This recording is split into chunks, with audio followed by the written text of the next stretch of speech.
All right, let's learn how to do a goodness of fit test. So with this data set, I and one of my colleagues surveyed students about what they think about online homework systems that require purchasing an access code in college. And they had some pretty strong opinions, but what we're going to look at is the distribution of first generation and continuing generation students.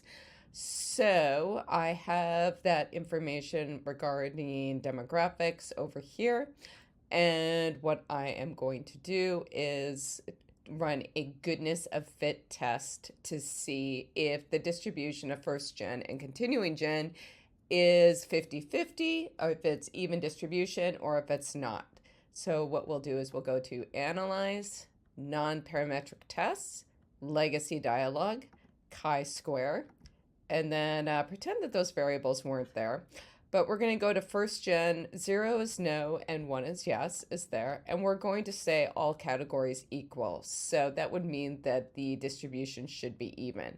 You can also have it be different based on an expected distribution, or say if you know the population distribution, you can do that. But we're just going to do equal.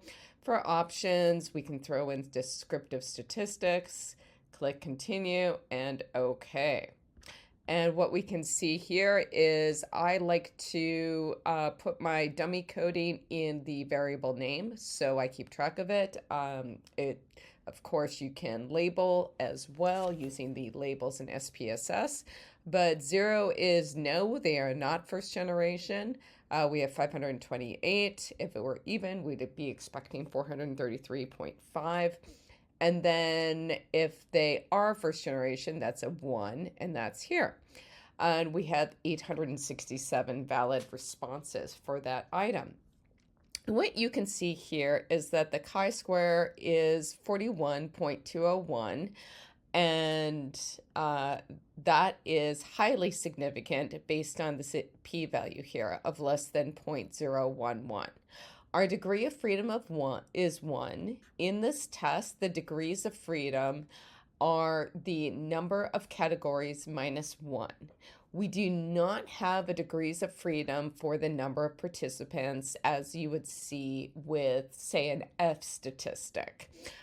With a chi-square, we only report the number of categories and subtract 1 there. And this can be represented best as a table, in my opinion. If you wanted to report it like this, you could also have the percentages put in there. If you want percentages calculated for you, you can go over to frequencies and then first generation, no, yes, statistics. All right, we're good. Okay. And then here we have the percentages calculated for us. So we don't want to use the system missing one because that is including the responses that either did not report or had an other response other than yes or no that were tricky to categorize. And here you can see that it's about a 60-40 split, where 60% are not first generation and 40% are.